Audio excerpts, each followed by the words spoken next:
Hai, makasih buat kalian yang udah ngeklik video ini. Perkenalkan, namaku Tessa Letita Costa Sitio, NIM 118250086 dari Program Studi Teknik Lingkungan Institut Teknologi Sumatera. Di video kali ini, aku bakal ngejelasin tentang pengelolaan limbah B3 terkhusus pada pewarna pakaian. Ada beberapa tema yang bakal kita bahas di video ini. Yang pertama, apa sih yang dimaksud dengan B3 itu? Yang kedua, klasifikasi limbah B3. Yang ketiga, limbah B3 yang terkhusus pada pakaian. Yang keempat, pencemaran utama limbah B3 pada pakaian. Yang kelima, uraian limbah atau asal dari limbah B3 pada pakaian itu sendiri. Dan yang keenam adalah kode limbah B3 pada pakaian. Sebenarnya apa sih yang dimaksud dengan B3? B3 adalah zat atau bahan-bahan lain yang dapat membahayakan kesehatan atau kelangsungan hidup manusia, makhluk lain, atau lingkungan hidup pada umumnya. Karena sifat-sifatnya itu, bahan berbahaya dan beracun, serta limbahnya memerlukan penanganan yang khusus.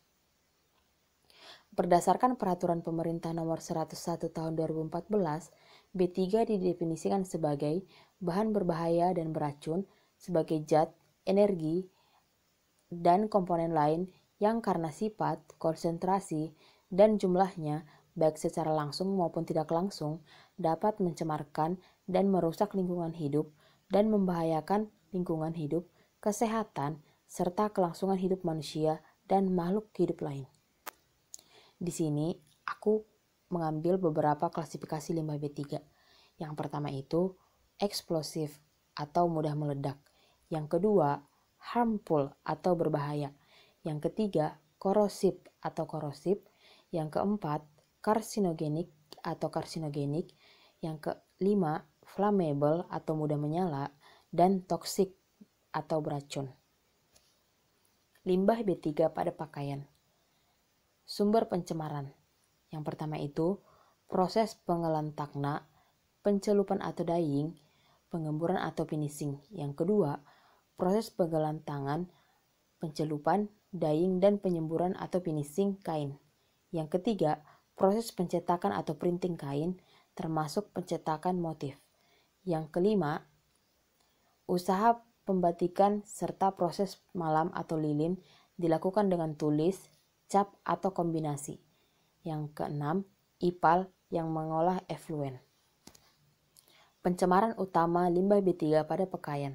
Yang pertama, logam berat seperti AS, CD, PB, CU, dan ZN. Yang kedua, ada hidrokarbon terhalogenasi atau dari proses dressing dan finishing. Yang ketiga, ada pigmen. Yang keempat, ada zat warna. Yang kelima, ada zat organik atau pelarut organik. Yang keenam, ada tensiokaktif atau supraktan. Asal atau uraian limbah B3 terkhusus pada pakaian. Yang pertama, sludge dari IPAL yang mendatangkan logam berat. Yang kedua, pelarut bekas atau cleaning. Yang ketiga, fire retardant atau senyawa brom organik. Yang keempat, dyestuffs dan pigmen mengandung bahan kimia berbahaya. Yang kelima, limbah dari proses finishing yang mengandung pelarut organik. Di sini ada beberapa kode limbah B3 yang terkhusus pada pakaian.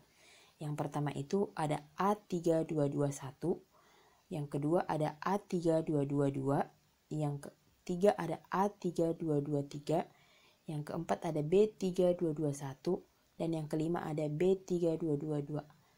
Oke, cukup sekian yang bisa saya sampaikan. Semoga yang saya sampaikan dapat bermanfaat. Terima kasih.